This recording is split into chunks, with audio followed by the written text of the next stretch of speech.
Hello, everyone, and welcome to One Nation Under Whiskey. I'm your host, Haida Mueller-Hatton, and I'm joined today, as always, by my friend and fellow whiskey widow, Tamara Johnston-Yellen. Today, we interview two whiskey files whose favorite hobbies include abandoning their families for whiskey, spending their children's college money on whiskey. Checks out. Sending their wives food porn when they're on the road, even though they're eating box mac and cheese. Mm-hmm. One of them is smarter than the other because one of them knows not to do that. One of them knows his wife does not want to hear about the fun he's having. Then one of them needs to teach the other.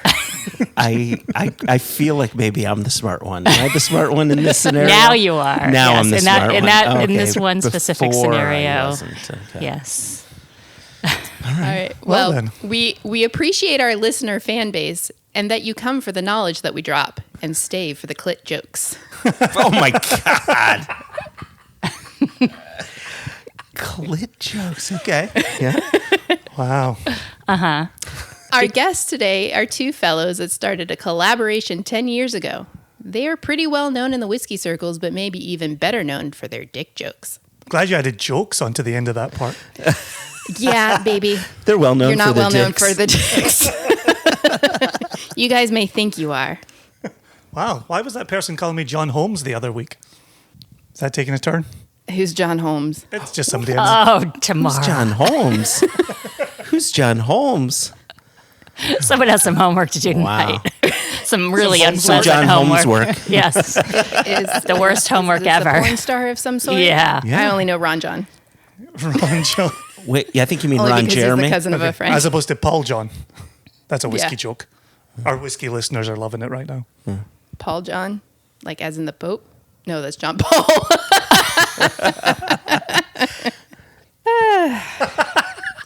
Out of my element here. That was good.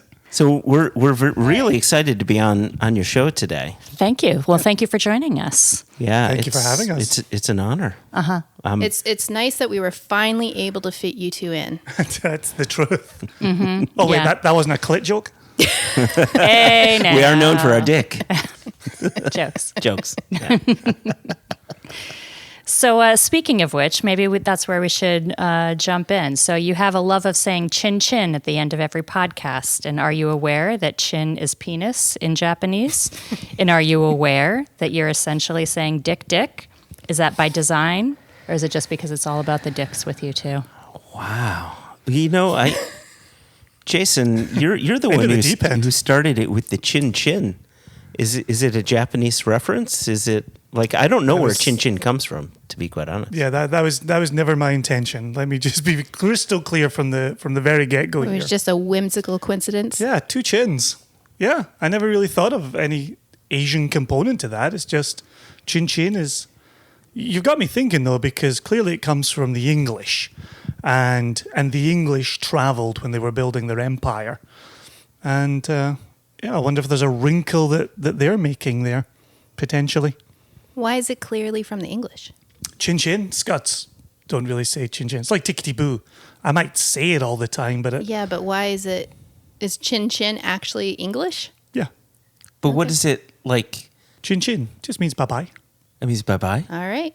But now we're Click. talking entomology. Entomology or etymology? Etymology. Etymology. Entomology would be insects. It is the bugs, isn't it? Mm-hmm. Yeah. Etymology. So this is very good. If any of our regular listeners happen to tune into this episode, since you've got us on your podcast, Right, exactly. they're used to Sure. hearing me, not often chastise. Chastise is a very strong word, but oftentimes pointing out to Joshua word use, word etymology.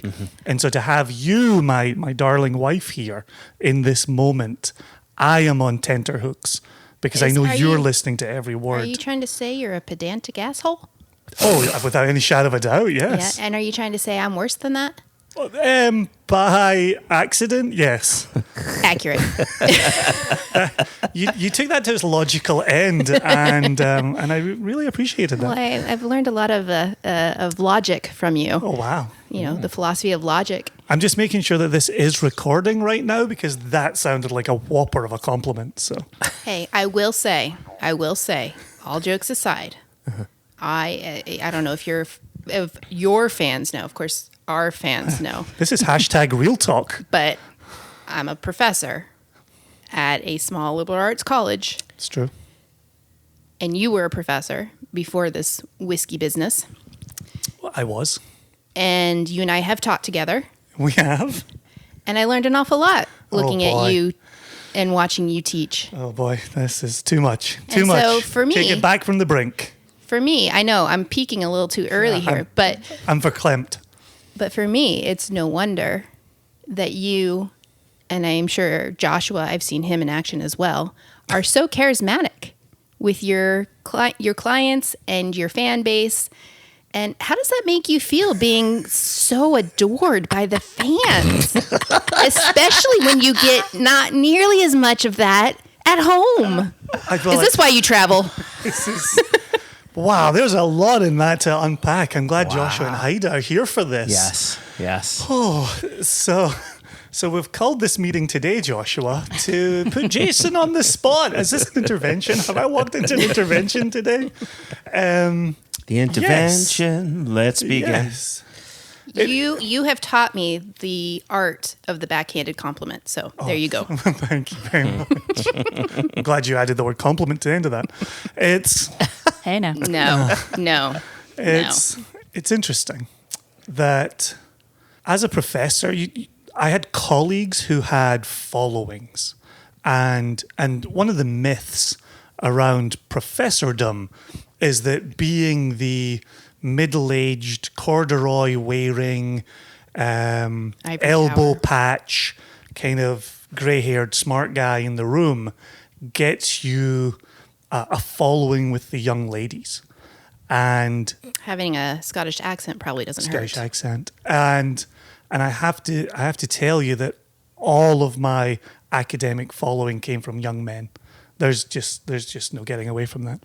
And it is interesting in answering your question that the whiskey world is predominantly, thankfully it's changing, Josh and I are doing our little bit, is predominantly male-based as well. And so I feel like I've swapped one group of male fans into another. So is that heterosexual males or non-identifying males? Because when you talk about, a female following of this mythical professor, I've certainly never had that kind of following because I wasn't that, I am not that stereotypical professor.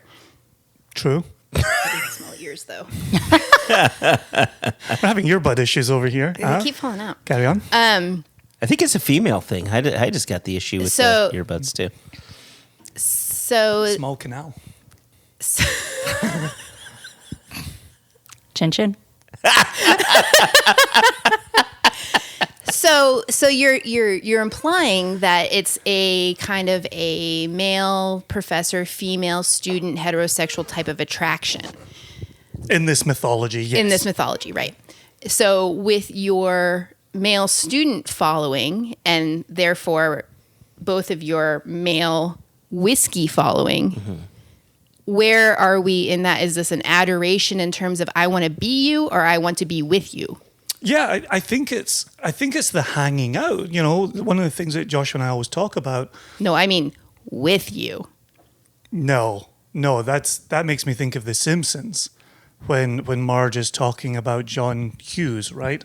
The movie director, and says to Homer, no, John enjoys the company of men. And Homer says, well, who doesn't? And so, no, for me, the with it's the community, it's the camaraderie, it's the hanging out and talking about whiskey and talking about being in warehouses. No. You say that there's this male following, but remember, I wish Joshua was in the room and not on my phone right now. But remember, I used to work with you. I was while I was finishing up my PhD, I was the administrative assistant in the philosophy department where you taught. When I went into your office every now and then, I didn't see many males in there. I saw mostly females. So why has that changed with whiskey? Are you not reaching out to the female fan base in the same way that you did in the classroom? Well, but I think you just made the point there. You were in the department. You came into my office. My office for the company is in our house, and nobody's coming to visit. So if you had And so privacy, it would be all about the ladies. But because you're at Exactly. home, Thank you, Haida. She knows. She knows. keep digging, Jason. Joshua has never been bought some this new shovels quiet today. for this long.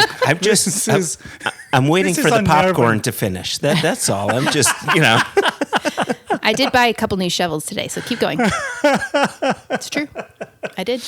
So what's the question that I'm not answering? It's just why, and Joshua, please jump in at any time. Why do you think that your fan base is more male and than female, and even across diverse backgrounds? It's a good question, Joshua. Floor is yours. I just think, generally speaking, for lack of a better term, the whiskey-loving community is still very much is mostly males. There are more women getting into whiskey, and that number is growing.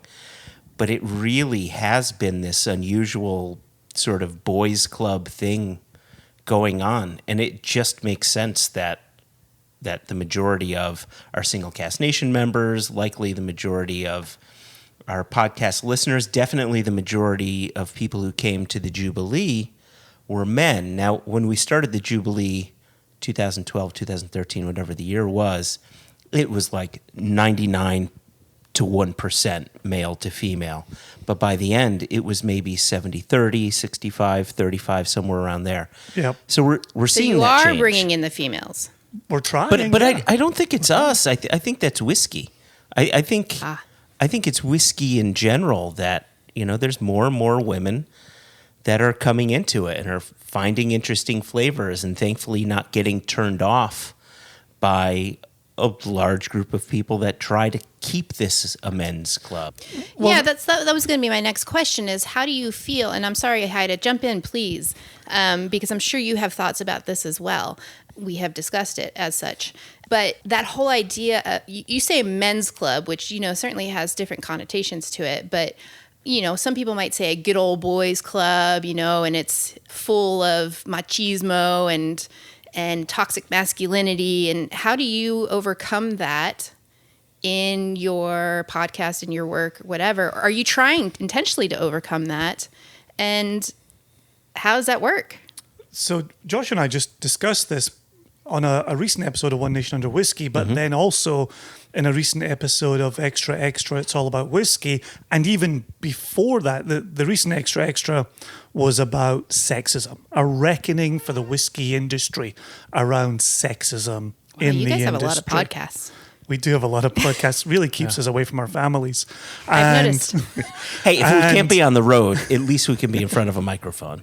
Am I right? And then there was an earlier Extra Extra where we talked about women taking on more roles within the whiskey industry and women working their way up the corporate ladder into even more substantial roles within the industry. And so, there has been part of it. Clearly, we hired Jess to not only was she the best person for the job that needed to be done for the expansion of our company, but it was also a chance to put a woman, a female whiskey lover, into an important position, right? And so that is a moment where we made a move to try and support the things that we say. But then, part of the reckoning coming out of the sexism moment is really how do we talk about whiskey?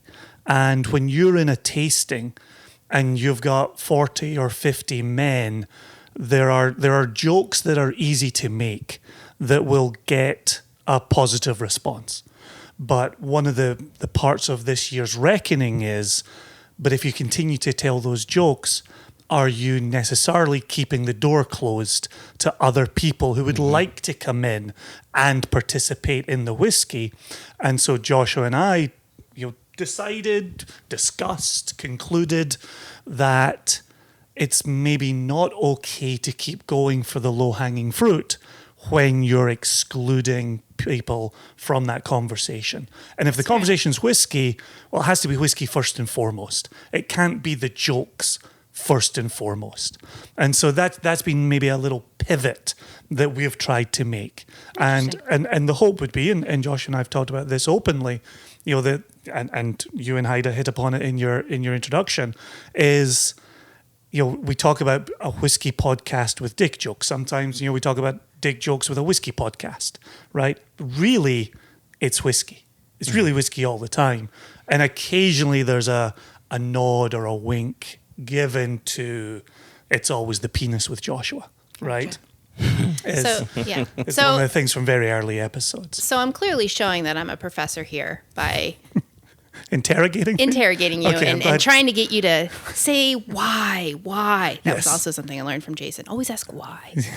I feel like I'm hung on my own petard today. Well, hopefully Joshua can just kind of mix this all up so it's not all like heavy dose us and then... I don't know. It depends. If you keep this going, I won't have to do any work. No, I have one more question and then I'm going to turn it over to my esteemed co-host. Can I just say, this is exactly what I do with Joshua, is I take over the first 20 minutes of every podcast because I'm nervous. And my nervousness is taking control. And then once I I've get worked that. out my nervousness, he comes in, he asks his questions, we have a back and forth. So Okay, that's good. I mean, clearly I have the same nervousness as you, and We're that's one and the probably same. why I do that in the classroom too. Anyway, although I am in charge in the classroom, so So, Tamara, on a scale of 1 to 10 or negative 10 to negative 1, how much do you care about whiskey? oh, that's a tough one because on the one so many hand, negative numbers. 100, yeah. On the one hand, negative 100. On the other hand, there are several things whiskey related that I'm worried about, like all these bottles in this room. Like, when is one of these shelves going to fall down? And why are there so many empty boxes in my garage? it's not a room. It's not a room. It's an office. Oh, right. Yeah, sorry. An office sorry. is in a room? Yeah. Jason is very particular Okay. about the boys and I not calling it a room, the whiskey room. It has to my be the God. whiskey office. Does it have you leave- 4 walls? No. If It doesn't. Okay. If you call it a room, you could potentially put the word bed in front of it. If you Well, call we're it an sitting on a office- couch that's You a have bed. a living room, a family room, a bathroom. But you never say an office room, do you? I'm not trying to defend Jason. Yeah, here, good. Because I think that his stance is downright ridiculous, though it does. Let me really quickly remind you Well, guys of Joshua, aren't something. you in a hallway? Yeah, I'm yeah. So my quote unquote He's in an office area. is an area. Yeah. But it's It's so kind of a funny. space. It's a living space. There was this guy. Yeah. There was really quickly because words have meaning, right, Jason? That's Right. exactly Words correct. have meaning. Is that right? Can you confirm that? There was an older gentleman that I used to work with, a guy by the name of Alan Berman. Heidi, you remember Alan? Now he was working well into his 80s, and in the 50s he was an actor. He was a Warner Brothers actor, and he made all his money, and he didn't need to be working, but he would work. He would come to work in a 3-piece suit, Impeccably dressed. impeccably Every day. dressed Every day. and he had this transatlantic accent. And almost every day, I'd go out to lunch with him. And if our waiter at any point after delivering our food to us says, "Enjoy your meal," he would pause and he would say, "Sir, we do not eat a meal. Horses eat meal. This is a lunch." There you go. Now that's cooking with gas. That's a bit even too much He for was me. very That's how you particular do in it. many ways. He was very particular. Now, is that because you could put the word bed in front of meal and you could lose your office? Was that his reason? I'm pretty sure it had something I to do tell with you, that. just don't put the word toilet anywhere near meal because then you got a whole situation going on. That's delightful. So, do we know how much do you care, Tamara? Where are we on the spectrum? In terms of enjoying a whiskey, yeah, negative 20,000. In terms of what it means for our family, I care a whole hell of a lot. Yep. Samesies. as a drinker, as a non-drinker, actually, I don't know if your fans know this, that your wife is a teetotaler. I've probably mentioned it through tears once or twice. Yeah, I was going to say it might be the family secret that you didn't want let out. No. Oh, no. He's... No. Yeah. No, it's out there. Yeah. I certainly say it in my tastings. I say it all the time in my tastings. Yeah, well, it's interesting when people say, wouldn't it be more fun if your wife drank? And it's like, nope, designated driver built in. Yeah. Fun. Haida, how much do you care or not care? I Have you have ever- zero interest in whiskey. Okay. Have you ever dabbled in it? It's not negative. Have you ever put in? No, that's not have true. you She has cured Irish Joshua Mist. at I any like point? Irish Mist. She likes Irish Mist. That's very true. But remember, you and I went to the Deanston Ugh, Distillery, and I felt too guilty to not do anything. and she joined a tasting. I did. She made a mash. She ran a fermentation. I did not do any of that, but yeah, we were sitting in that beautiful little tasting room, and I felt like such an idiot being the only one not tasting. So I got groupthink, bullied into Yeah, she tasting totally- whiskey. Yeah. Yeah, and I I've did got not a enjoy it. lifetime full of being that one where when we lived in Aberdeen together, we would all go out to the pub and some would get wine, some would get pints, and I'd get a lovely cup of tea. Cup of char for the lady. So when you were at Deanston and you were part of the groupthink, did you find it was the best whiskey you'd had? And I'm not saying you fell in love No, with it. Just because I actually like you Irish still Mist. hated it. Yeah. yeah, you still hated the But whiskey. compared to the other garbage whiskey you've had, did this, because you were at the distillery and it's beautiful and the room was nice? I lost my earpod. It was a whole lovely experience. Oh, and remember there was chocolate. Oh, there was chocolate. That's right. I liked that part. See, that's how they get you. That was a good part. So that actually leads me, Haida, to a question that that their fan base has asked. Give a name. Seth Wade. Oh yeah, good has lad. asked. Yeah. Good nation member. So for you in your household, there been a lot of here, taste this occasions for some random pour? Say that again for some random Like, so has Joshua pour. pour with Pour. a P. Yeah, That's yeah. not what I heard. Yeah, not just a random whore. No whores in this case. And they certainly would be deliberate ones. They would not be random if we were off. None of my whores are random. Oh my goodness. Wow. No, for us it's smelling them. He knows that I won't drink it. But he will oftentimes ask me to smell one and I usually refuse. Yep. However, there was one time, and I think about this quite often. You've surely forgotten this. Yeah, I'm sure I did. I don't ask her to smell things too much anymore. Things. And Especially not with a wafting of your hand. Smell this. I don't normally smelling. pull a blanket over her head, but when I do, no. But there was a time when I was desperate to get her into the whiskey, and there was one time I had poured High West Double Rye, and you nosed that and you said, that actually smells okay. I don't want to drink it, but it doesn't smell nearly as bad as any of the other stuff you put in front of That's me. high praise. That's as This high is praise not as it horrific gets. to me. Yep, that's about as good as it gets. Well, I remember do in the our girls get that? Our Sorry, go ahead. girls are good at nosing them, especially Mimi. Mimi has a very, very good sense of smell and taste, and she likes nosing them and giving Josh her little nose notes. That is true. Yeah, she's good with the notes. I've definitely found myself putting fewer whiskies in front of Tamara now that the 10-year-old has shown an interest. Right now, and of course with the kids never leaving the house, my 10-year-old's in my office quite frequently, and I'll say, "Hey Zev, Not a room. Zev, what are you getting on this?" It's not a room. What are you getting on this? And Zev will say things like, "Oh, that's not bad," and then I'll say, like I've said to Tamara for 20 years, "Go ahead and taste it," and he'll say, "No, thank you. No, thank you." Meanwhile, the older one says, "I'm never drinking."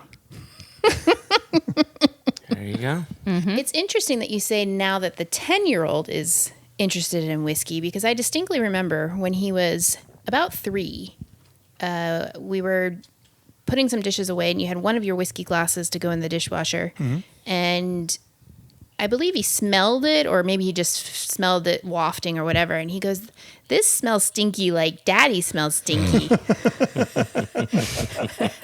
And I also maybe even have a picture of it too. Remember him taking little whiskey sample bottles full of whiskey and pretending to give it to his Lego guys. Oh, yeah. Aw. Yeah. Yeah, he was sharing. Sharing is caring. It is. So, That's good parenting and, right there. It is. Delma, Yeah. when Oh. she was little, she was like in kindergarten, and they were talking about what their parents do for work. And she just told everybody that her father drinks whiskey. Yeah, my dad stays home and drinks whiskey. that's exactly what Kai said. He says, "My dad doesn't really have a job. He just stays home and drinks whiskey all day." I think he was in preschool. Yeah, I don't. Yeah. Delma was. It was either kindergarten or maybe it was preschool, but I it was think pretty little. Yeah, it was Yep. really young. Thankfully, We the had some teacher explaining knew to us. do. Oh, see, ours didn't. We didn't have to explain, thankfully. And she actually said, "I'm pretty sure your dad does have a job." Yeah, at pickup that day, she said, "I know who you are and I know what you do, but just so you know, this is how your 5-year-old describes you." And I was like, "Oh, Just right, okay. FYI. I got to tell him more about the business now." Okay, that's good. Here's a more recent kind of funny story. So if Kai eats too much sugar, he eats colors or whatever, he gets, a hangover type of situation, right? Where he's throwing up and feels really horrible. So this happened last week, a couple weeks ago, shortly after Halloween. And he had been eating his Halloween candy all week, unbeknownst to us, because these days we're both secluded upstairs and the boys are doing their school and then whatever else they do. And I'm off in my office. I'm off in my office. I was going to say we were each in our respective rooms, but Yeah. fair enough. Right. Offices or rooms. And Kai is like just miserable. And I said, "Yeah, buddy, this is what a hangover feels like." And he goes, "I'm never going to drink ever." And I said, "That's okay. You don't have to drink. But Dad wants me to take over the company." Holy crap. And I said, dude, you do not have to take over the company. And there's a lot more to do than just drink whiskey. It did. And it's funny, though, because it just led to that conversation we just had with Jess a couple of weeks ago and we had on the Cara Lang episode, where so much of the business has nothing to do with the amber liquid. It's all to do with logistics and labels and, oh, gosh. So Haida, that's a perfect time to ask gosh. your question. Oh, boy. Okay, let me go back. I think to that my works really little well. handy dandy. Yes, it does. If I can find it. God, Just do the damn slide it. to the. There you go. You know how to do it. Sorry. This is a level of preparedness that Joshua and I have never seen. And yet, This is a whole new world. A whole yet. new world. So we were worried we wouldn't be prepared. So speaking of preparation, I wasn't worried about Haida. and whatnot. So you guys, you started this business obviously very deliberately with lots of planning. So what has surprised you the most about the business or about the podcast? Well, I think Jason sort of front-loaded the answer to your question. We're dealing more with ensuring bottles arrive to a bottling hall on time, ensuring the corks are the right size, that we can get the right color capsules. That You weren't anticipating business looking like that? I mean, Thank you, Haida. So I didn't have to say it. very, very cute. Yep, I really appreciate that. It's not that we weren't anticipating having to deal with that. It's that Like we work? weren't anticipating that it would. that would be so right? much of your yeah, job. if you're looking at the scales, that just tipped the scales more than the whiskey. Most of Jason's time is filling out spreadsheets. Most of my time is dealing with our suppliers, making sure that holes in our cartons are cut out the right size, and when we see labels that all of a sudden font colors don't change. Like, it's the daily back and forth with that menial stuff that we just never expected to take up a disproportionate So- amount of our time. Can I follow up on that just for a moment? And this is gonna sound like snark, but it is not. Because I know this happens in every workplace. But you guys are busy all the time. How much of that is because you're such good friends and you like each other's company? And you're just kind of like chilling and joking, and not chilling really, but joking and talking about what's going on in your lives. And Very, very little. I find that shocking. Very little. Like what did we just do on Friday afternoon? We'd reached out to an industry contact to say, hey, do you have any time for a dram this afternoon? We want to toast your promotion, right? And this person had written back and said, no, I've already got plans, but let's get it in the calendar for next week. So we did. But Joshua and I at 4:00 on Friday actually were FaceTiming each other about work. And that, one of the very, very, very rare times, turned into him and I just having a dram and just reflecting on the week that was. We sold 1,200 bottles of 24-year-old Kentucky bourbon in 9 minutes. And we actually had a moment by Friday afternoon to just sit and go, well, that was a thing. Yeah. Wasn't that a thing? And so it's interesting. I never thought how unsexy, unglamorous the job would be, the business would be. And it's, what's happening over there? I'm just thinking You're making faces. the same thing about kids. Well, 100%. 100%. Yeah. 100%. I kept trying to tell you. And you're like, no, it'll be fine. But what's interesting is when Joshua and I started the business, we started it as two people who knew whiskey and had connections in the whiskey world. That was the draw. That was the appeal. That was the conversation that's almost 10 years to the day. And before I get out of this answer, I've actually got a question for you, Haida. It was, for us launching an independent bottling business, if you didn't know whiskey, you could not launch an independent bottling business. Exactly. Yep. But to then come to the realization, oh shit, we have to get this from cask to bottle. Those bottles have to be labeled and sealed. Those then have to make their way around the world. Those then have to, go through the American 3-tier system, or now with global, they have to adhere to different country rules, and God bless Jess. One of the things we absolutely love about Jess is she's not afraid to read documents. She's not afraid to understand how companies do business. And we've still sat and talked to Jess and said, isn't it amazing how little of our day-to-day is around whiskey, actual liquid whiskey? Yeah, I distinctly remember you saying to me maybe a couple months ago, like, I've been working since 8 a.m. Jeez Louise. And I was like, hard. He starts his day so late.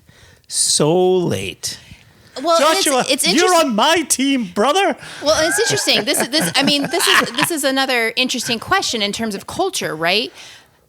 Oh, Lord. Jason thinks, no, everybody starts work at 9.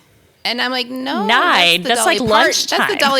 That's Dolly Parton route. That's not actually a thing. But here's the thing. But then he says that maybe in Scotland, but you haven't actually been there. But see, if you speak to non-Americans think the American schedule is crazy. Oh, it is. The fact that you start a job and you get a week of annual leave is an absolute travesty. Well, I'm a professor. Everybody thinks I get my summers off. Well, I've lived with you. I've seen it up close. And I'm not saying it one way or the other. And so I think, and Josh and I have talked about this on the podcast. We've talked about it with one another. He clearly works too much and is working really hard to distance there and give himself some mental time off. And there are times when I have to start work at 8 a.m. And I understand that. Okay? Sacrifices on both sides. Thank you. Thank you, Haida. I will ride right through the sarcasm, and I appreciate your sympathy. Do you guys hear that? Thank you. What? Yeah. In the distance, a tiny violin. Do you hear that? Barely. I just can barely make it out. Oh. And it's playing the song of... Well, and Haida, you said earlier that you are definitely a pragmatist in the family. And in some regards. I am pragmatically pessimistic. Yeah. And so it counters to Jason's wonderful, wonderful optimism. That is Jason's optimistic? I know. He's I know, optimistic? Joshua. Holy you can imagine what I'm like then, right? Jesus. This I don't is a have good to imagine. moment for me. I know. I know tomorrow. This is a good moment for me. Yeah. So yes, you do. You do know me. But yes, compared to me, Jason is a wonderful optimist. There's no doubt about that. Within the household, but next to Joshua, I'd sometimes lovingly refer to Joshua as the puppy in the business. Oh, right. And you're the puppy in the family. And so sometimes. Wow. Another compliment. I'm going to take that as a compliment. Haida, I said I wanted to, before this answer was over, I wanted to ask you a question. Mm-hmm. Given that we are, by the time this episode goes live, we'll be so close to the 10th anniversary of Joshua calling me on Thanksgiving Day 2010. Oh. When he said, look, he texted me and he said, look, I've got a crazy idea. Do you have any time to talk on the phone? Just tell me how crazy this idea is. And he called me up. He said, I had a hunch what he was going to say. He said, I'm thinking about starting an independent bottling business and I want you to be 50-50 partner. And we talked for a bit more. I went in the house and I said to Tamara, I think I just had a life-changing conversation with Joshua. And she said, well, if you want to make a go of it, I will support you. And so that's the story that I always tell. And clearly we've got Joshua's portion of this story where he called me and we had this conversation. I don't know anything about your portion of that experience. Do you, obviously 10 years ago, do you recall him having a crazy idea? Did you ever feel like he was having a life-changing conversation with you?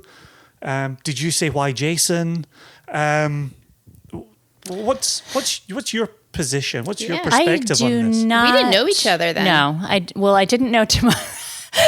But as a cute aside, so I will answer your question, Jason. Mm-hmm. But so the first time I met you, Jason, you came and visited us in Guilford, and you guys had been hanging out. I think I had been out.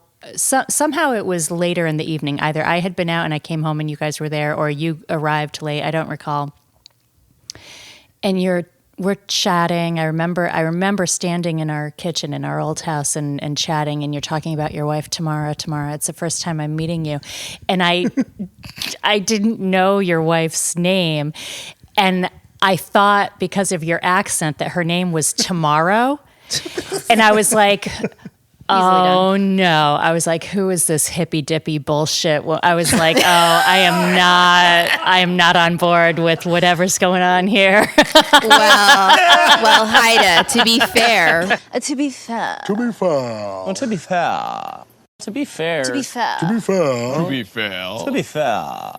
my name means palm tree in Hebrew, so that's pretty hippy dippy itself. Yeah. So once I realized your name was not actually Tomorrow, I felt a little bit more hopeful about it all. But about the business specifically, I do not remember any of that. But I do remember just wanting. I mean, Josh found something that he is super into, and so I was totally on board with that. Joshua and I are both hardcore hobbyists. When we get into something, we really fucking get into something. I'm more the crafting route. I'm more knitting and macrame and beading and all sorts of stuff and sewing and he's more whiskey. But so he was a hardcore hobbyist, and so it wasn't any surprise to me. And when he found something that he was super into, I mean, opportunity for either of us to have a career that we actually liked and we were super excited about, that sounded great to me. And it's, certainly at that time it was not going to be me, because I had no idea what I wanted to be when I grew up. I have had a very good, steady, full-time job, but it's just not something that really fuels my soul. It's definitely not something that I'm passionate about. It's great, and it takes good care of me and our family, and so that's all good stuff. But it's not something I've ever been super excited about. And so him finding something that he actually could get jazzed up about, that was great. You helped me early on, though. Like when Jason and I started this company, I had a different full-time job that had me traveling all the time. Two daughters. Sounds less familiar. than What's that? I see a pattern. probably you were traveling less probably in your old job than you were in your new job. Right, yeah. So, but I was still traveling, father of 2 kids, full-time band, potentially traveling for this band, starting a new company. And the pragmatist you are, you said, you have all these things going on. You simply cannot handle it. Something has got to give. That wasn't right away, though. That wasn't you right had away. been That doing was- this for a while when yeah. I basically, told you that you had to pick something to give up, Yep. which felt terrible. I didn't feel good about that, but I mean, we had very little Why were you kids. rubbing your palms together as you were saying it? Suffer. What's gonna give? It is something, but it's something wonderful about having you both here today, and both Josh and I being with you both today, is in giving the origin story and talking about it at tastings. The number one comment we get is, I don't know if my wife would have been that supportive. And so we both front load the origin story with how important our wives have been to the success of the company. And so we never ever take that for granted. At all, no. And we are both very appreciative of that. So thank you here today. You Thanks. are You're welcome. welcome. And don't forget, your kids have, Oh, yeah. whether they've known it or not, have supported you in this since Oh, they yeah. were little, given how much time away. And I tell They you, had to those sacrifice. kids have pivoted to making sample packs like you won't believe. Their little fingers really get in the fold so Yeah. beautifully. One of those so beautifully. silver linings of lockdown is teaching your kids how to make sample packs. Nice. That's right. This is why child labor is so important. Okay. So important. So important. Yeah, Well, the my kids, Victorians had our it kids right. never knew different. Your old job had you traveling, and that's all they've known their entire lives. If anything, COVID has been weird for us because this is the first time in our children's lives that Joshua has been home for more than maybe, I think the longest he ever went without taking a business trip was maybe 8 weeks if you had a slow, yeah. maybe. They're not used to him being here. And so that's been, I think, the biggest adjustment for us is, I mean, I worked from home anyway, so that didn't change for me. The kids obviously, were home in the spring, but then, summer was whatever summer was. It was yeah. crazy. Yep.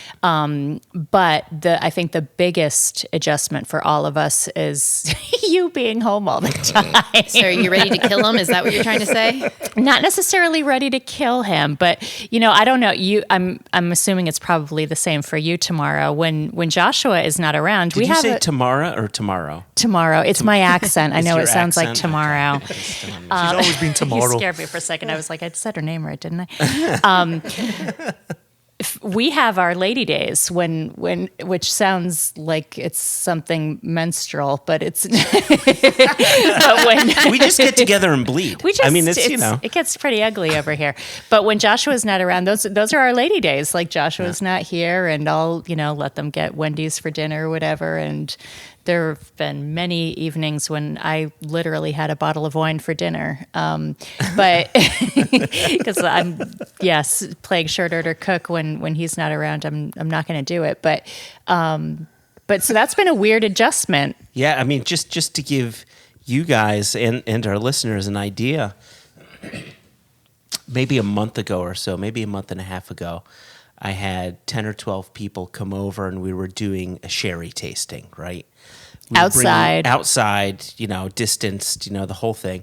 And we did a sherry tasting and we had cheese and, all these pairings and everything like that. And I had said, "Hi, do you want to come out?" And Joshi's like, "No, seriously, Oh my you God. do you. I'm you having not in the lady house night." is amazing. Even if you're just outside in the yard on the patio with people, just us having a night that just felt like the good old days. It felt like a normal night with us just like, Wow. And it's nothing against Joshua. It's just that that's a very real part of you and your our girls, yeah. reality. I mean, that's Yeah. part of our You and your reality girls. is our lady time. Yeah. Just hanging out, watching Bachelorette, schnoogling in bed, doing whatever. It's a different dynamic. And yeah, Yep. Do you have any of that tomorrow as the mother of 2 boys? It's interesting. yeah. listening What's to your this mommy boy time dynamic like? with the Hattons? No, is the short answer. However, it has always been really difficult for me to have you travel. And I think that's probably the part I dislike the most. And I don't really dislike your job. I'm not saying that. So maybe I should say it's the thing I like the least. Because ever since Zev was 6 months old, you've been traveling. And this was before you had started up with Joshua, but I think. No, it was right in line with it. It was right in When line. you went for 3 weeks. Zev I think was right that before little Joshua. when you guys started? Zev was 6 months. No. Yeah. Yeah, because he was born the May of 2010, and the company started with membership. Membership started the February of 2012. Correct. But the company was Yeah, that's what I mean. was incorporated May of 2011 as well. Same month Zev was born. Oh, wow. Right. So this was before.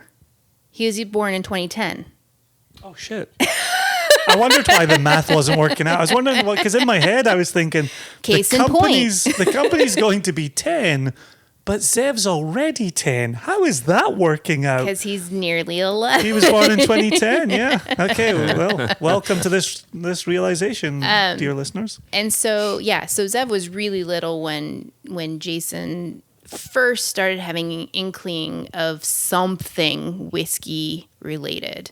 And while I was thrilled for him, down the road a little bit when he said that he and Joshua were going to do that. At that point, I was not thrilled. I was not.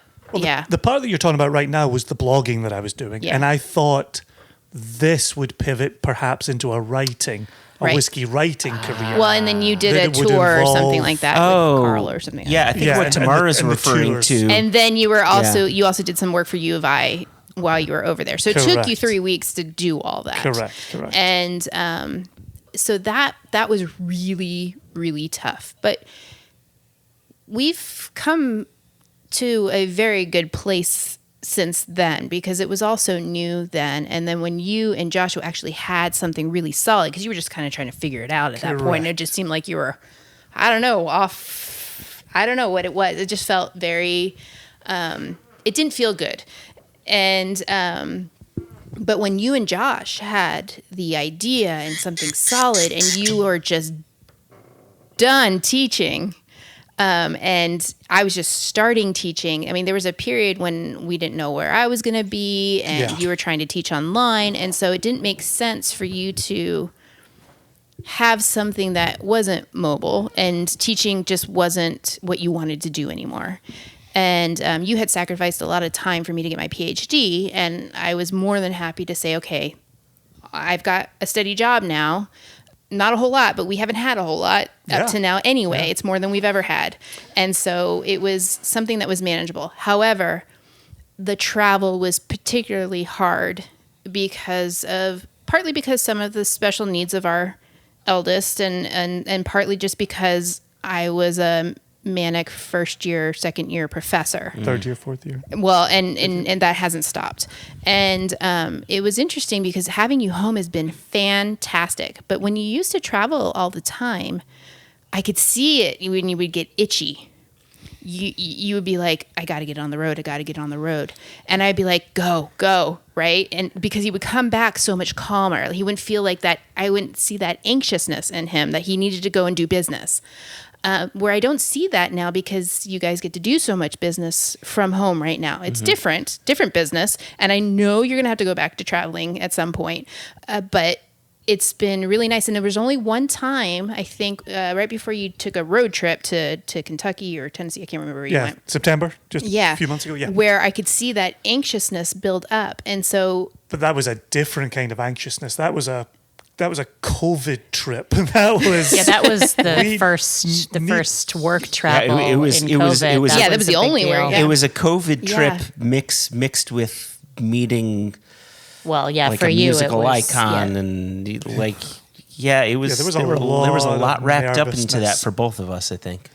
Yeah. Well, and I mean that's the other thing too is Jason kind of because I am more of the crazed professor and he's the more keep it together, dude, keep it together, and so I don't always know what his anxieties are until after the fact, and. But anyway, and so it's harder for me to tell those things apart, whether it was business or COVID, right? Yeah. And so all that's to say that when he left for that, I was like, holy crap, I don't know how to do this anymore. Right? It had only been like 6 months or something like that. Yeah, but it felt so foreign. Had to be a temporary single mom. Right. Yeah, it was weird. Yeah. Because when in the early days, it was incredibly hard. I'm not going to sugarcoat that. It was incredibly hard for me. Everything was always better when Jason was home. We didn't have that like special lady time. And we had our moments, sure, but it wasn't like... Of course, yeah. A broad scale, like this is our time kind of thing. But there was one period of maybe about 6 to 8 months where Jason was like home less than he was away. And... he told me one day he comes home and the boys and I are just doing our thing. We're just trying to figure it out. And he comes home and he's like, I don't know where I fit in here. And on the one hand, I felt really horrible, right? Because he should fit in this family because he does. But on the other hand, I was like, holy shit, I did it. Right? Yeah. And the boys were on board and the boys were really on board with, they were at an age where they could understand that, look, we're going to be fine. Dad's going to be home in a week. Let's just have fun and get, you go to school, I'll go to work. We'll have some crappy dinner because Jason's the cook in the family.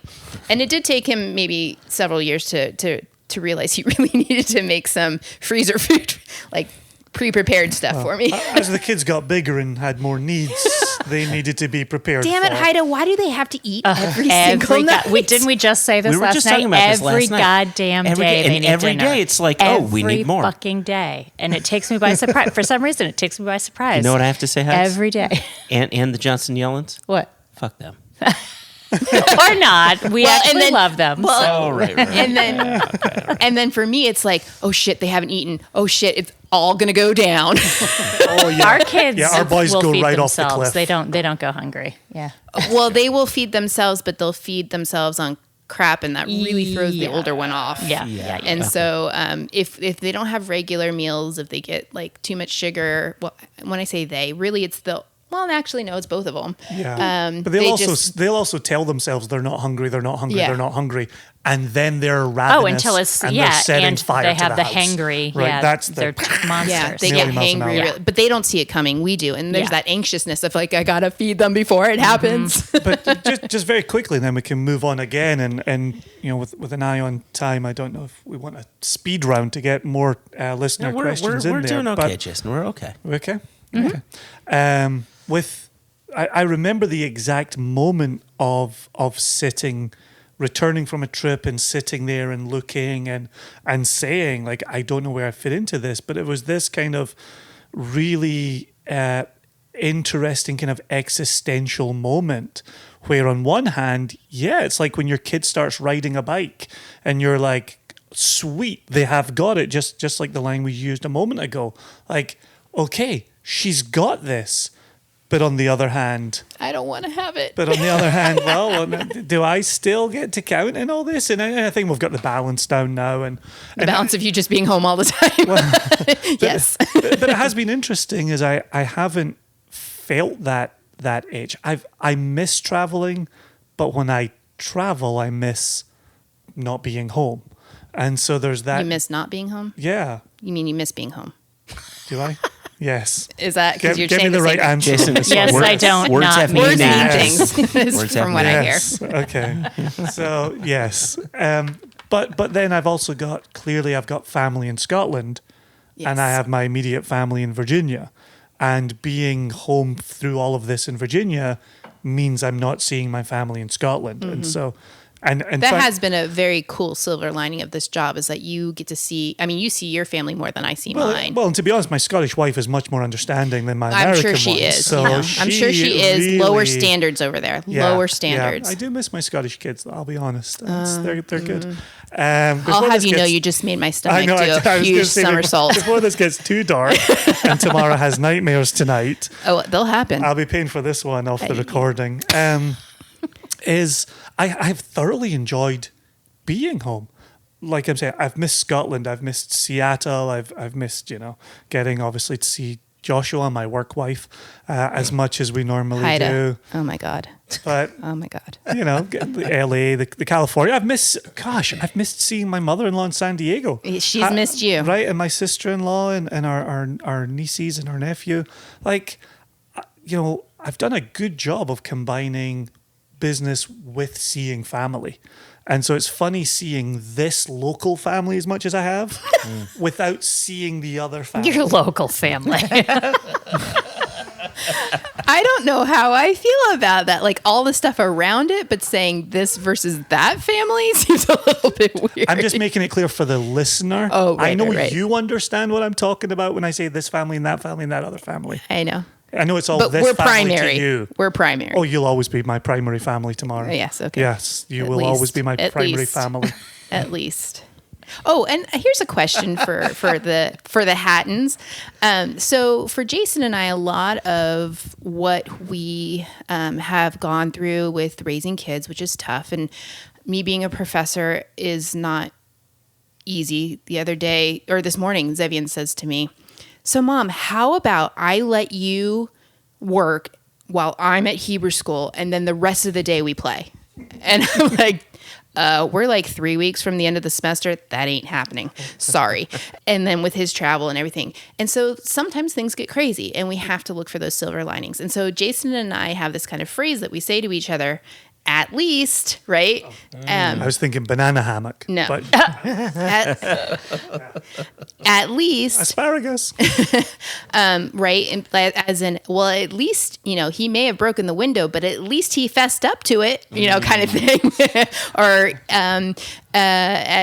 he may have been on the computer longer than he should have been, but at least, he didn't melt down afterwards, so just this little, at least kind of phrase is what we kind of say to each other. Do you guys have anything like that? Well, one comes to mind, and it's, I would say in a way it's almost the opposite. Like yours is like at least, right? Optimistic. Is optimistic, where ours is when our kids are being the people that we don't want them to be at that given time, we turn to each other and we say, "Don't wish this time away. Don't wish this time Because away." when they were babies, and I'm sure you guys experienced this, those people who have older kids and they, and we had infants or toddlers or, and they're doing something and we're clearly at the edge, just teetering on the edge. And those well-meaning people who say, "Don't wish this time away. It goes so fast. you. Don't wish this time away." And intellectually, they're right, but that doesn't make it easier when you're in the thick of it and you just want to tell them to fuck off. And so that's what we do when they're being assholes. We just look at each other and say, "Don't wish this time wish this away. time away." Don't wish it I away. like it. It goes away I in the like it. blink of an eye." So precious. I can't even imagine how many parents listening to this are nodding their heads silently right now. Well, but it's interesting. It's interesting that you say that our at least is optimistic, given that at least is the lowest bar. Well, yeah, I out mean, there. yes, the bar is set very low, but Yeah. you take the wins where you can get them, right? All right. What do you have So, for us? next right. question. All right. Next question. What have been, either in your business or the podcast, what have been the biggest highlights for you? Haida, they've already covered that. That's us. Other than your amazing Oh, aside. wives Oh, and aside. Okay. families supporting Fair, you, fair. making Sure. everything happen. And are we talking about both primary family and secondary family? And, I don't go these, beyond these, secondary, These aren't primary. random horrors; they're specific horrors. Is that so, Jason? I imagine we likely have many things that we can bring up. So why don't you come up with one, and then I will follow up. I have answers from every stage of our company, every historical portion of our company. So I will simply say, from the most recent history of our company, growing this nation to the point where we could sell 1,200 bottles of 24-year-old bourbon at $295 a bottle in 9 minutes absolutely boggles my mind. Yeah, that's something. It's unbelievable, and I know the work that Josh and I have put into this, and the sacrifices that you've both and our primary families have made in this, and The nightmares are coming. but I've also seen the responsibility that the nation has taken in this, and so our success is a group success, and that's what I really celebrate the most. And that's what has made this particular week really unbelievably off the chain for me. Yeah, that's obviously the low-hanging fruit, and that's why I let you go first. So, I appreciate that. I'm just glad I gave you time to dab a little tear from your eye there. So you just take your time, Joshua. You come up with yours. It seriously is a remarkable accomplishment when we think back to some of the casks that we've purchased, and those bottles would sit in our warehouse for a year and a half, for 2 years, and no one gave a shit. Not that no one gave a shit, but it's just no one. Right, we were just small fries, and Correct. we didn't have a reputation. We were brand building, as the kids say. So that it's a remarkable achievement. For me, however, I try to think about the company with little signposts along the way, right? Signposts that indicate you're getting closer and closer to success. And one of the signposts for me was last year in hiring Jess Lomas, right? We were ready to go global, and we knew exactly who we wanted, right? We knew that Jess was absolutely. right, the person to be in the job, and we were actually in a position to start paying someone a salary, right? That means something. That, like, you could sell all the whiskey you want, but when it's just two people, it's just two people. Now we have a third person who's managing the rest of the world. Now we're looking at a potential fourth person for next year, leading up other things, other projects we've got going on. And so for me, it's things like that where we're hiring other people, paying them for their expertise, their charisma, their patience, their understanding, everything. That, to me, those are major, major milestones. You and I can go on and sell whiskeys all we want, and we'll continue to grow the brand off of our selections, off of whatever it is people enjoy about us. But the true success is when we actually need other people to move this ship. That is a huge achievement in my eyes. And I would like to take a moment and shout out to Jess to recognize that you two have built such an amazing company based mostly in the US, and then you hired a woman to take care of the rest of the world. Yeah. No, and Kudos. I see what you're saying. but Yeah. here you are Tamara, saying it in a cheeky way, but you're 100% right. Oh, I know. It's we needed the right person to be that, and Jess was the right person. Does it help Yep. that she's a woman? I think women are in general a bit more capable than men. So Good answer. Wonderful multitaskers. yes, wonderful. You can defend your PhD while going into labor at the same time. I wasn't quite that, but it was pretty close. Really close. Actually, that leads me to one of your fans asked, One of your committee members had said, "Is that a head?" What? So, for anybody listening, I was 8.5 months pregnant when I defended my PhD. I was not in labor, but I did go into labor, like a week later? Yeah. Close enough. Tamara, I've always wanted to ask you, when you were defending your PhD, did you what kind of sword did you have? And was it chainmail? Was it like a wooden shield? Talk to me about that. Was it a Vorpal sword? Or The pen is mightier than the sword. That's what she calls her D20, Joshua. Oh, there you go. But anyway, one of your listeners actually asked a question, I think, that was meant to go to me and Haida, but how do we think our husbands would fare in childbirth? Oh, whoa, what a wonderful question. Not great. I know the answer. Not great. I know the answer. Is it not great? Is that your answer, Jason? Is it not great? So Haida, We would not have children. So Haida, Yeah. why would it not? Because I don't disagree with you, but I want to hear it from your standpoint. Why could I not squeeze a baby out of my Because I've vagina? seen it when you have little boo-boos. I do. I get Yes. it. When your tummy's ouchy, or when your back is ouchy. And it's not like I think you're a massive pussy. I don't. But He's not. Haida. Let's not. pause right there. Pussy, they're pretty damn amazing.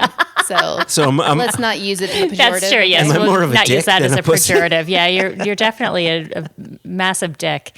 No, you're not.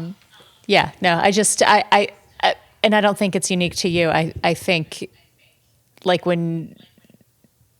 I just think you have no clue. Yeah, the Jesus Christ. the level of pain Yeah. to endure. Well, it's kind of like, when they started the business, they had no clue. When they wanted kids, they had no clue. However, Jason's case. we had no clue about the business, but we did it anyway. Yeah. Yep. And just like yes, if you had to endure childbirth, you would power through. It would happen. It would be much harder on Haida and I, though, right? It wasn't great for me. I definitely went for the epidural pretty quickly. Yeah, which you, Tamara, you went through it like Wonder Woman. You're just popping them out drug free. Not me. just pop. It was like easy as pie. Was it like this? I did go drug free. That is correct. But it was did not. easy. I didn't just pop them out. So, what would your answer be, Tamara? That's Yeah. a long It would not be pretty. Especially given when I was in labor with our first. He told me how much his thumb hurt or something like my that God. during labor. Yeah. But also my heels. Oh yeah, when we left to go to the hospital to birth Kai, I told him to change his shoes because he was wearing these wool felted shoes. German wool felted shoes. I said, "You don't want to wear those in there." He's like, "No, Some nice no." Fußgesundheits. What were they? They were just like, they looked like little booties, but they were They were felted cute. wool, Nice. right? Real And cute. so not easily cleaned. And I was like, "You need to change your shoes." He's like, No, you need to change your shoes. No, it'll be fine. It'll be fine.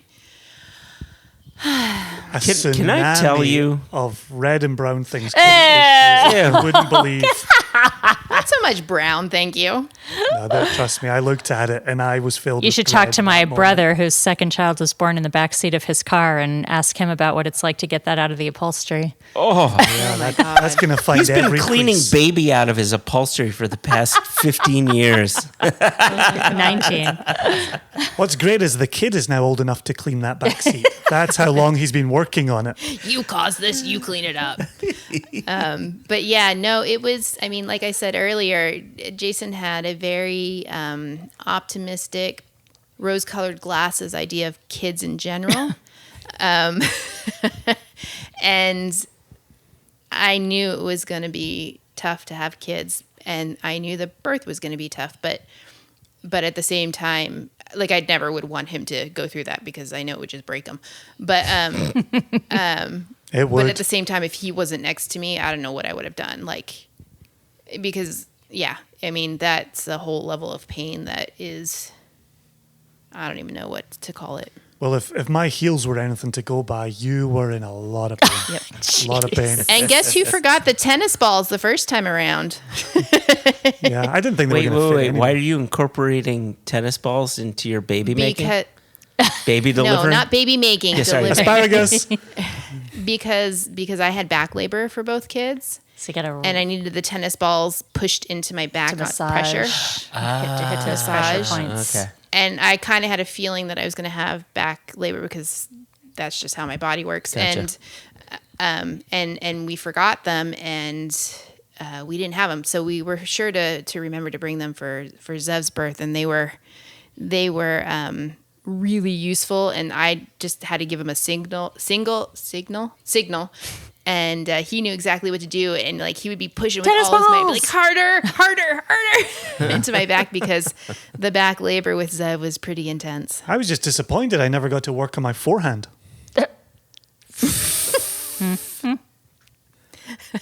We could tell all sorts of stories about the nights that and days that our kids were born, but let's not go there. Primary kids. So that was a fun listener question, though. I kind of like that tables turned aspect of the question. Who asked that one? I don't remember the name. I'm sorry, I forgot. Hang on, let me look. This is important. We need to call out our No, listeners. I know. name. I'm a rookie here at this. We don't do this on our podcast. Tomorrow, you can have this tomorrow. Tomorrow, I'll have this tomorrow. Tomorrow. Oh, it was Annabelle Raposo. All right. Ah. Yep. Good guy.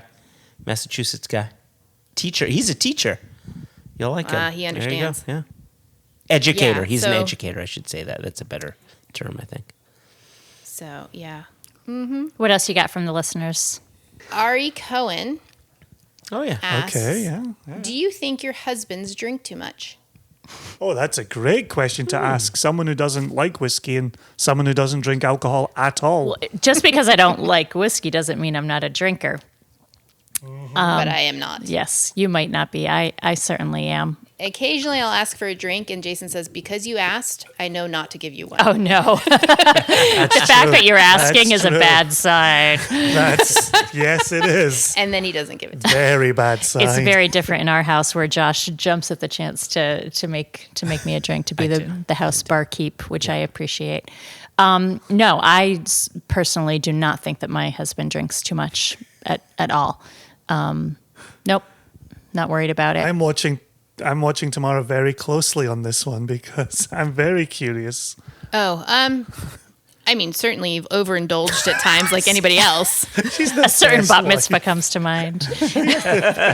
Oh my gosh, that's the other reason why Kai will never drink. Oh, gosh. He's still traumatized. I wish he'd grown up with my uncles and the Well, things see, that I've and that's seen. and that's actually the point I was going to make was that when Jason and I first got together, you know, we would have these Link. conversations of, I don't know if this is pre second wife or post, I don't know. Second mean that I was first, I don't know. And we would have these conversations about, you know, American drinkers versus Scottish drinkers, and He is such a racist. He's such a racist. And I think that that was a hard transition I mean, I never really thought Jason had was drinking too much, but there was, there's always this perception of Scots being major drinkers. And then of course I lived with with Jason in Aberdeen with a Swede and a Finn, and they, had nothing on the Scots, or the Scots had nothing on them. Scots had nothing on them. Scots had nothing on them. Scandinavians took it to professional Yeah, levels. and we went to Midsummer Fest in Finland with Pete, and wow. So, but I think it was a little bit strange for my family and worrisome, because parents worry about everything. Which makes no sense, because you would make your dad martinis and your dad would have a glass of wine with lunch. I know. I never ever have a drink with lunch, ever. I know. It's all very strange. And so that's again, the perception, right, of the Scottish drinker. However, there have been times when you were like, oh, I got to go to Scotland. I'm going to see my brother. I got to work up. Well, that's different. When you add Murray to the mix, that's something else entirely. I know. And I'd be like, well, just make sure you drink water. He's like, no, we don't drink water over there. We don't drink water. They literally don't have water. I get chastised, or as Jason would say, chastised. If I order a drink and then I do a water in between, it's like, so embarrassing. We don't do water. We don't do water. Well, it's surprising that he's so embarrassed, given that how many cups of tea I've ordered in a pub. Yeah. I think he would have been over it by now. But when it's your business partner in the whiskey industry, and he's like, I'll just have a glass of water. Okay, toxic masculinity Thank alert. You, Tamara. Thank you. We work on things in our house. Wow. 2 boys, Scottish husband. It's all a work in progress. Work in progress. You know my pain. Anyway. So, okay. So let me see. Let me move to the other list. The other list. I do actually. The listeners are so wonderful, and I love the fact that they had questions. So many questions. Yeah, we posted them both on our Singlecast Nation Facebook page, and then our One Nation Under Whiskey page, and we got so many fun questions. It was really nice. What's one that you remember? What's a fun question? Oh, you know that you what? were hoping to be asked? I don't remember specifically the question, but I remember it was asked by Travis Williams. Okay, here we go. Who throughout history would you most like to share a dram with? What bottle would it be, and what would you discuss? That's from Travis Williams. There you go. Do you know what's interesting about that question is I've never once thought about it. It's there's that old, the old chestnut, who would you want to invite, what 5 people from history would you want to invite to your dinner party? But I've never once thought, who would I want to sit down and dram with? And it would be it'd be hard to come up with one. I will say one, and I hope you don't take this answer to be too maudlin, but now that he's gone, I would love one more dram with my dad. That would be, if it really was sitting down, pouring a dram and having a chat, that would be the one. I knew you would say that. I would definitely that was back into your that. pick. Wow. It'd be my pick too, even though I don't Joshua, drink. Marilyn Monroe, what's your answer? I don't have anyone in my family that I would say, poof, I'd love to have a drink with them. Not because I don't feel connected to family members, but it's just that wasn't Your necessarily primary family my or your primary secondary family. The random horrors, the specific horrors. No, it's my family is not other than my dad, who is still alive. There's no one in my family who has just been fun to be around with a drink, right? So, right, like that doesn't come into the overall equation of being Right, with that you person. hang out and have a drink. Yeah. And, yeah. Not necessarily that you did either, Jason, but you did have your moments, right? And where he would say, "You're drinking better stuff than I ever did," and you'd give him bottles and things like that. Interestingly enough, when that question was being asked, the person that came to mind first and foremost was Kurt Vonnegut. I absolutely. He remains to this day my favorite author, and I loved the way his mind worked, and I would just love to have I would just love to have a dram with him and just get his understanding of how he viewed the world. Like, what did the world look like through his eyes over a dram or two? And I think Kurt Vonnegut would be it. Yeah, it's not necessarily for the two wives a whiskey question, but Haida, who would you like to have a drink with from history? And Tamara, who would you like to have a cup of tea with? I probably would follow your cue. My mom, probably. Yeah, my mom died when I was little. I would probably want to. Yep, if there were anybody I could have a chance to hang out with and chat with, that would be it for me. Do you know what your mom drank? No, do I? No, I know that she liked black licorice. And She had good taste. Yeah, no, I don't know. Okay. And Tamara? Oh, you know the answer to that. It's my dad. Cup of Hands tea? down. Hands down. And I would enjoy having you there drinking with my dad and having a chat with the three of us. And, we joke about how in the beginning my family was a little bit like, whoa, who is this guy? But at this point, my mom, I think, talks to you more than she talks to me. And That's true. You go visit her every time you go to LA. That's and I think if my dad had lived longer, he would have been the same way. I mean, not that he didn't like you when he by the time he died. I'm just saying I think that relationship would have grown. And for me, even with the kids, it's seeing you with other people that gives me such satisfaction, rather than being part of it, because I don't necessarily like socializing in the same way that you do. And I know you need your downtime and all that kind of stuff, but I'm certainly more introverted. And I get a lot of pleasure watching you and the boys laugh together, almost more than I think when I'm a part of it on some level. And I think watching you with my dad or you with my mom just gives me such joy.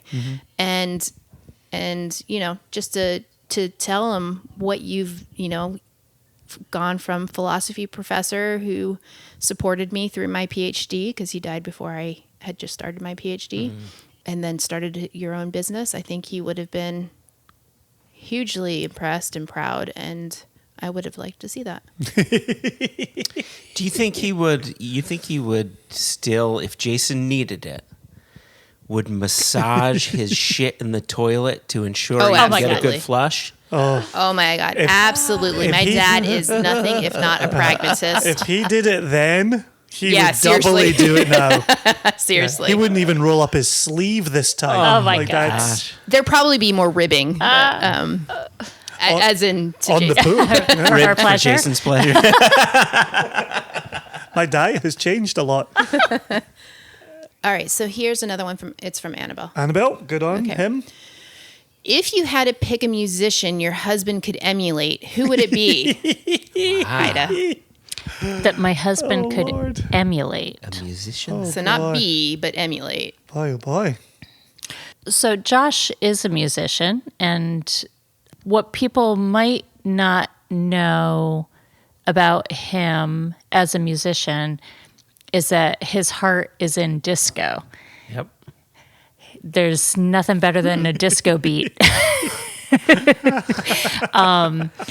And which I 100% appreciate.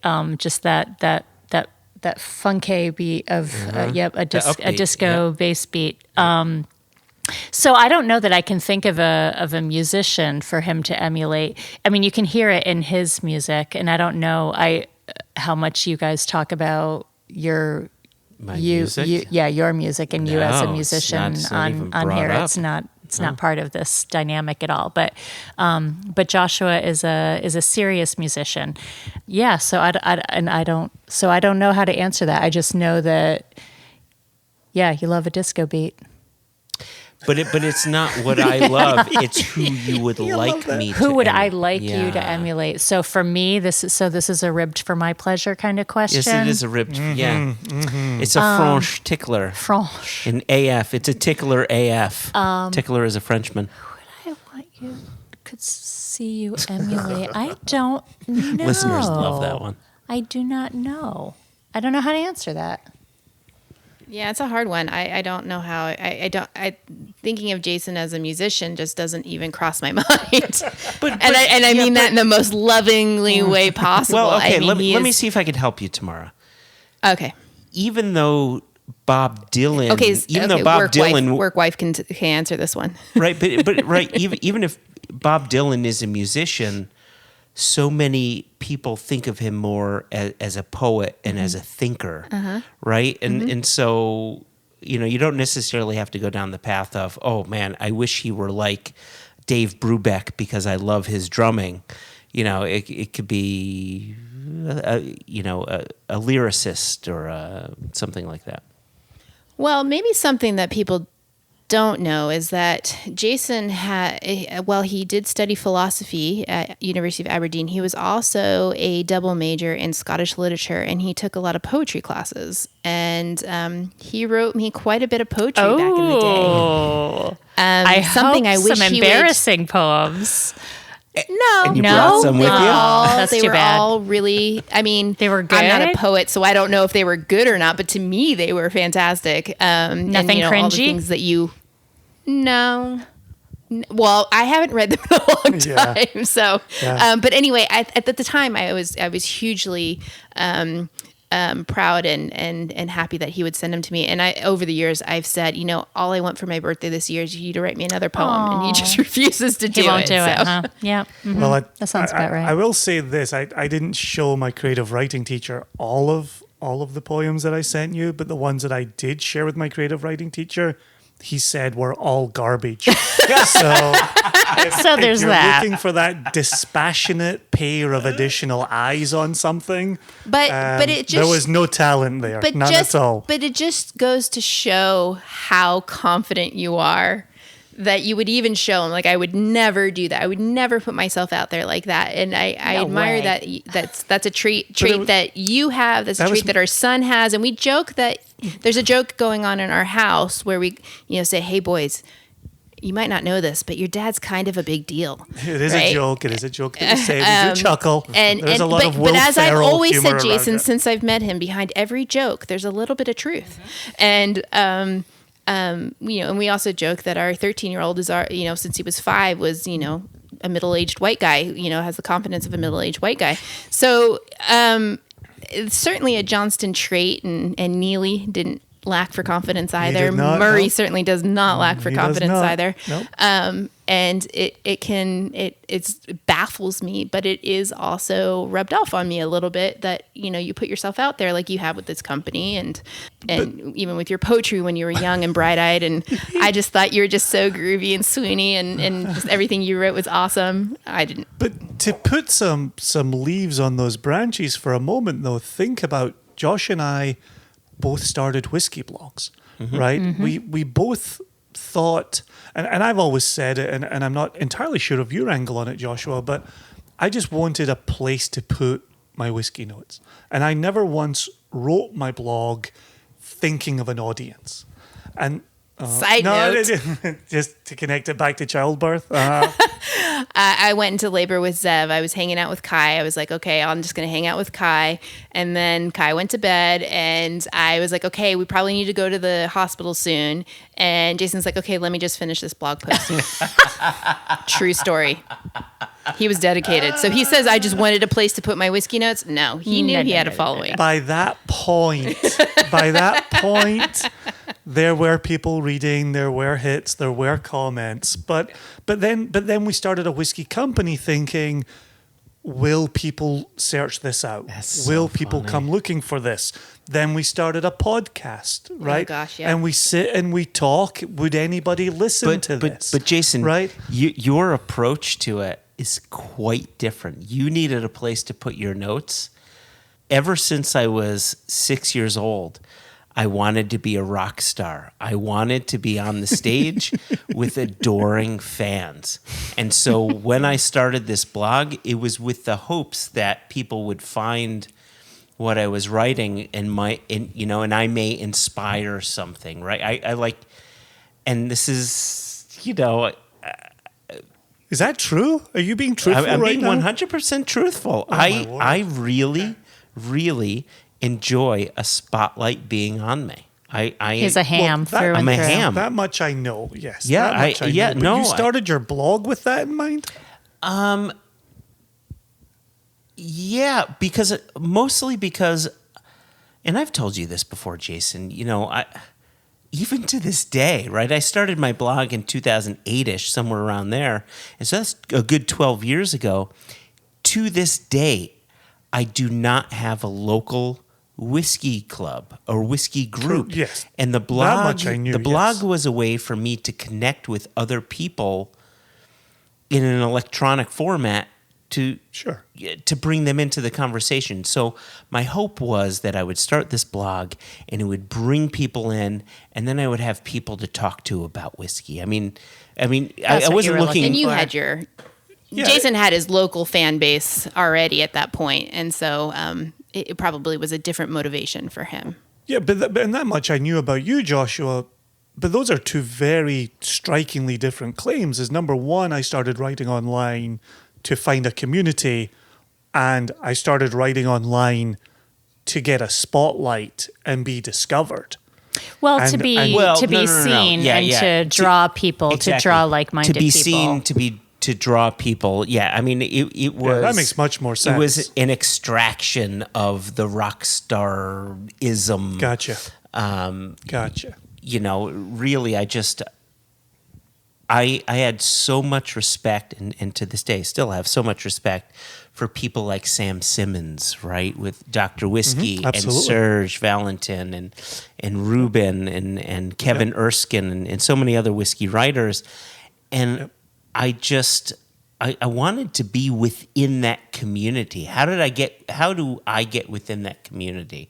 And I liked that as a goal. But if I can get people that I could just talk with whiskey about along the way, man, I couldn't ask for anything more. Yeah, the community aspect of that makes perfect sense given what we launched with the Nation. Yeah. And it was with an idea of building a community there. Yeah. And Yep. and now the podcast has its community as well. It's been community building, but not necessarily the goal from day one for me. So we're going to have to go attend to our children here in a few minutes. And I have one final question, but maybe you guys have a final question for us before I ask my final question. Okay. No, maybe Jason has something. I'm curious to hear your question. You just want us to focus on No. I wanted to focus on the wives even more than we have. But here we are. Smooth talker. It's part of his charm. I'm going to ask a question that I don't want to ask you, which is how I know it's the right question to ask. Oh boy. You don't want to ask, you don't want the answer. Both. We're approaching 2021 will be the 10th anniversary of Single Cask Nation. And we've talked about the origin portion where you said, I'll support you if this is something you want to go for. At what point, assuming there has been a point, did you think this is off the ground? This is actually going to be a real thing?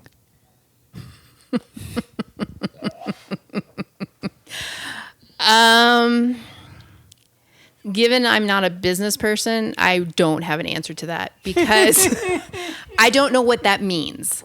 I mean, I know what my marker is, but I don't know that that's a realistic marker for a business. So maybe Haida has a... Yeah, you have... Yes. I don't think I have a good answer for that either. I don't know what I think, it being like a real business or something, what that actually means to me. I always thought it would be something. I mean, that it would be a success in its own right is one thing. A success like to provide for our family, I'm not sure about that. I don't know. But that it would actually be something that you guys would do something that would leave a mark that would be noteworthy. I don't think I ever had any doubt of that. Yeah, you kind of piqued my interest on that one earlier, Haida, where you talked about being extreme hobbyists. Yes, And we it are. is interesting how many times over the almost 10 years, Joshua and I have been seen to be whiskey hobbyists with this company. And we've gone to great pains with people to say, no, this is our profession. Oh, yeah, no, this is no hobby And, for Joshua. No. Or for you, I know that, yeah. Right. And so saying that to people where, this has been my full-time job for maybe 5 years at this point. Mm-hmm. The business plan being that, 3 years in, Jason could start moving away from philosophy. It's interesting that it still has that echo of, well, you're a couple of guys with a club buying casks. Yeah, that's not. And yeah. Well, what did my sister say only just a year ago in her lovely tact? She said you were talking about your global expansion, I think, to her one time that you were out in San Diego for business and you stopped and saw my family. And she said something like, who would have thought?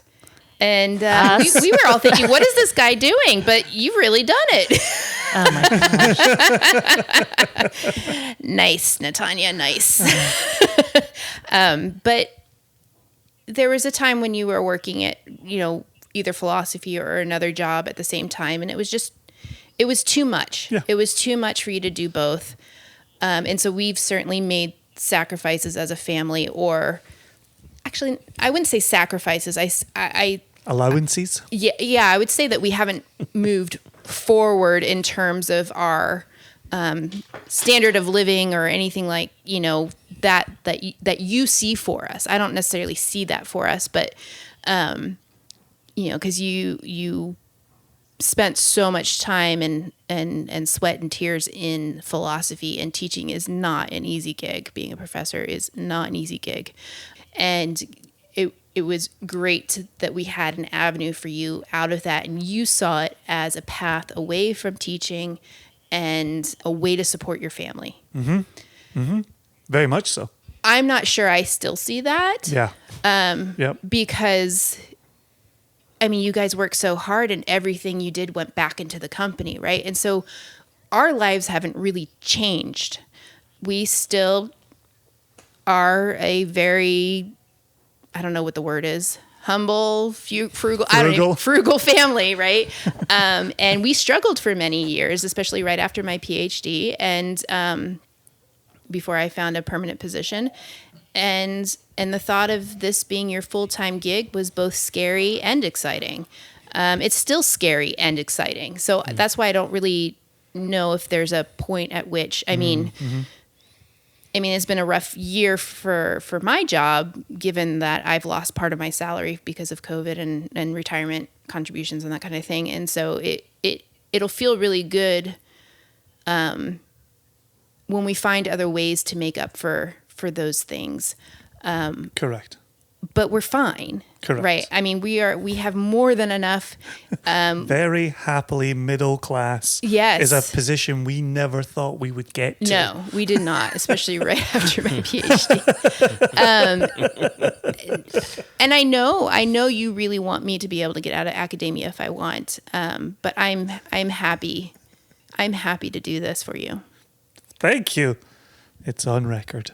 Show me the money. It's on wax. Yep. It's her Cuba Gooding Jr. moment. Okay, so I know you've got one more question to get us out of here on this. I just very quickly want to say, obviously, thank you for having us. It has been a pleasure being here today. Thank you for joining It's us. honor to be probably on your been the most podcast. bizarre of our episodes. Wouldn't you say, Haida? I would, yes. I don't know what... Oh, okay. That's not the one to get out of here, though. Okay, then I'll let you ask it. So, have to do the whiskey. After. No, wait. He's got to tell them what. Apparently, they do this whiskey thing, Haida, and what? they have to tell people. They have to tell people what they drink because for some reason, people out there want to know what they're okay. consuming. So I don't know. I'll tell you what So I'm just whiskey gonna I'm sit here and- drinking. I'm sure everybody wants to know what whiskey I'm drinking. It is Yes. a Nick Weiss Riesling. Weiss. Nick Weiss. It's German Heights. You should know this. It's a Riesling, an estate bottled Riesling. That's the whiskey that I'm drinking. It's not a Very whiskey. nice. Yep. How about you, Tamara? What whiskey do you have? I today? have in classic Tamara fashion have finished a lovely cup of char. Just like our days in Aberdeen pubs. Yeah. Gents. A little non-dairy milk and 1 sugar for you, and you're Yeah. happy. Jason, what are you? So, do you want me to? I'll read my. Okay. So I started off drinking where is it? Here it is. So this was the 10th anniversary whiskey show. It was a special bottling for Whiskey Show London, and the 10th anniversary, and it was a sherry Lechig, 12-year-old, right, with that 3D label. Isn't that cool? That's a lenticular. And that's what I started with, and then I ended with the very first Stones of Stenness bottling, single cask nation, 13-year-old whiskey from Orkney, from a distillery on the Orkney Islands. I can't say the name. Yikes. Was that intentional? Yeah, we're not allowed to say the name I on hear it, you but can it's park easy on to the fall into Highlands patterns. once you get there. Anyway, Is that right? yeah, that's right. Is there a park there? There's a park on the Highlands. Just a parking Oh, lot. apparently. Yeah, and it's from. It's like I may not like Highland whiskey, park. but I pay attention. To parking lots? Yeah. It's a very high land So the park. 13-year-old That's the Stones of Stenness. With our buddies on the label. Yeah, the Hello from the Magic Tavern bottling. Awesome. Yep. Well, Actually, this is, I think it came up in my Facebook memories yesterday that's when we went to the live taping. oh, nice. It was yesterday. Oh. 2 years ago? That was a wonderful live that taping was so of Hello fun. from the Magic Tavern. So good. I jumped in the Wayback Machine. I actually picked a cask that you and I selected before we had a company. So this yes. is the 6-year-old Glenglassaugh that my group of whiskey lovers and your any local whiskey lovers that you could find under rocks. Exactly. Yeah. We came together and bought 20 shares in an octave, and by the time we bottled it, none of us had enough whiskey for ourselves. But peated Glenglassaugh in a very lively bourbon octave, absolutely fantastic. And then I followed that with a selection from our very first single cask nation release. I was pouring our Kilchoman 4-year-old. Oh wow! See, I don't have an open bottle of that. I'd have to open my bottle, and I'm not prepared. So to that's do that. why I didn't pour the Aaron 12 or the Benriach 17. I don't have open bottles of either of those. There you go. But I do have now about a half of the Kilchoman 4 remaining. And I love drinking that whenever I can. I'll see you in But September when Mimi has her bat mitzvah. Anyway, continue. 20. There we 21. go. I'll see you next Tuesday. Oh, Hey, now. hey now. So given that we're being turfed out the door by Haida and Tamara here, there's one more question, and then we will be out of here. Haida, Yes. For me? what is that question? The Farina question. I have what? Was it? There was the final. Oh, I thought question. you said you. Yep. I thought you said you had it. Hang I on. did. Oh, the one from Farina. Oh, okay. Yes. Yes. In your current plans, Farina asks, in your current plans for the future of Single Cask Nation, what specifically are you most excited about? Oh, Jason, I was so nervous you were going to say, Joshua, you go first. What am I most excited about? We have so many irons in the fire between expanding into further markets with Single Cask Nation. Like we just got into Israel. That's huge for me. very cool. Right? It's very cool. It's very exciting. But we also have some new brands that we're working on that we can't really talk about. I mean, we can hint around at them. We could be a bit squirrely about them, but we can't really talk about them. We can't. But it's, so here's the thing, right? And our listeners will know this, and you guys may or may not know this, but if you look at some of the other independent bottling companies like Douglas Lang, like Cadenheads, and some of the others, of course, they're doing a lot of single cask bottlings, and they're getting notoriety through that, and they're making money through that. However, a lot of these independent bottlers are coming out with standard lines that would have a bit more continuity. And Jason and I are looking at some standard lines that will have continuity to them. And I'm kind of excited about that. Me too. There you go. There's one thing Heide likes. It's a whiskey with continuity. I'm all about it, Jason. You know me and my whiskey continuity. But it's for me it's the expansion of our brands, right? The company is J&J Spirits. Ow. Oh, kitten. Oh, Sorry, just there's a climbed up my kitten leg. situation. Right. So what does J&J Spirits do? We've been doing Single Cast Nation. Oof, Jesus Christ. Fucking hell, everything's falling apart. Everything's seriously, falling to it's shit. surprising that the cats on both ends have not done this sooner. We have one that's just patiently waiting outside, not so patiently waiting outside the door, waiting for me to go back to my grading. She's sitting on the top landing above the top step, a black cat in so the darkness. patiently. She's just waiting for me to trip over her and fall to my death. Like, she watches me closely all the time. But if my excitement earlier was that we got to a place where we were able to hire someone, and now we're looking at being able to hire a second person, the idea of coming out with a product line that has continuity is just another one of those things that just makes this all feel that much more real. Like, it's still, at the end of every day, I feel like Jason and I are just a couple of guys that are bottling stuff that we like. And oh, by the way, we're making a bit of money along the way, and we're feeding the company, and that's great. But it still just feels like a couple of guys. And someone had said to us in a meeting we were in a week ago, 2 weeks ago, whatever it was, where they would say, you guys as businessmen, let me ask you this question. And Jason's answer was perfect. And it was, we're not businessmen. We're not business people. Yes, you are. You need to see yourself as that. But, I mean, we are. I mean, we're running a business, and it's been successful, and it's growing and all that. But it doesn't at any point feel like we're business guys, you know? Like, and it's these little things. It's the hiring of this person, the hiring of that person, the creation of this new product that all... Right, it gets back to what you had said earlier, Heide. It's like, what do I want to be when I grow up? Like, these are those little things that are happening as we're growing up. Yep.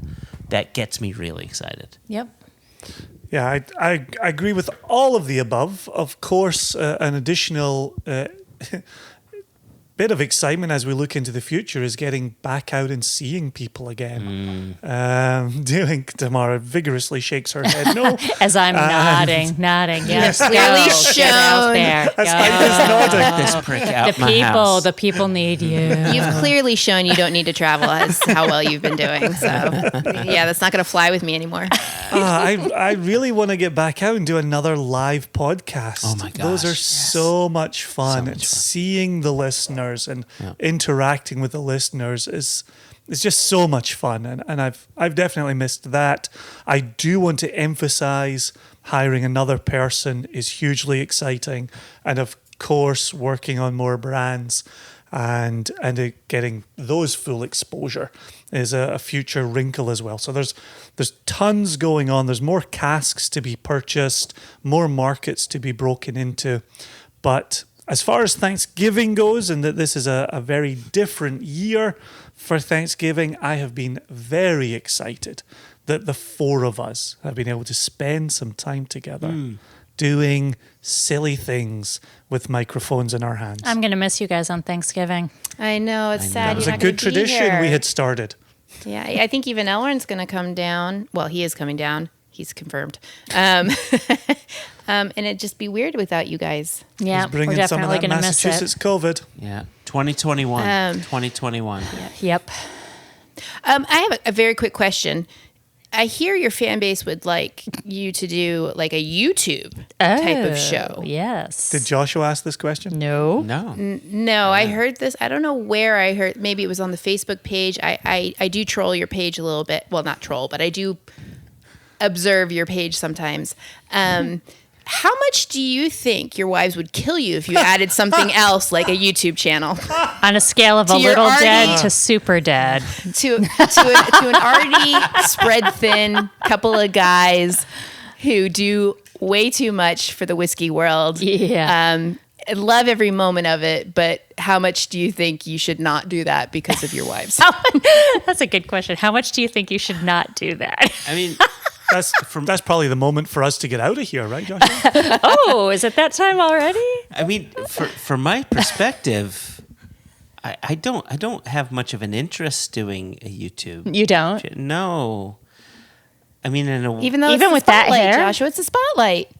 Look at him vacillate on his own well, answer. I have a The I have a- disco, said, the though. hair. I have a face for radio. This is the thing. I feel like you more and more have YouTube hair, though. I do have YouTube hair. I will say. Yeah, I you'd will be say. known for the hair. I will say this.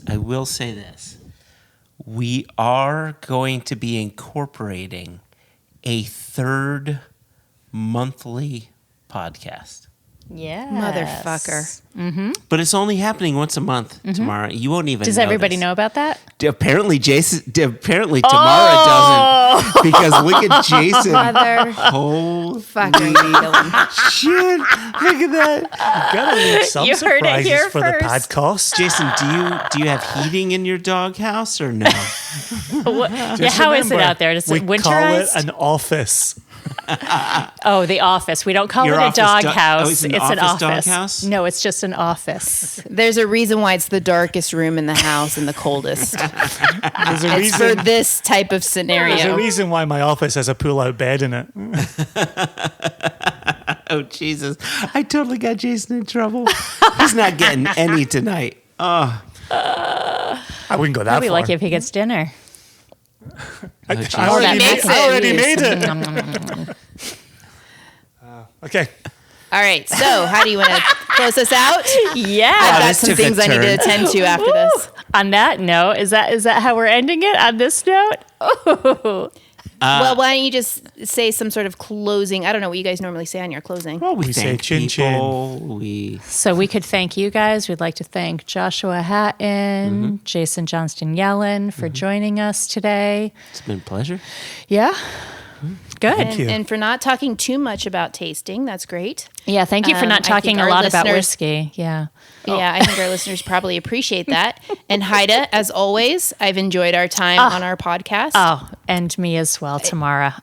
Always. It's just wonderful. Yes. All right, and as we always close off, click, click. Click, click. 2 clits. 2 clits.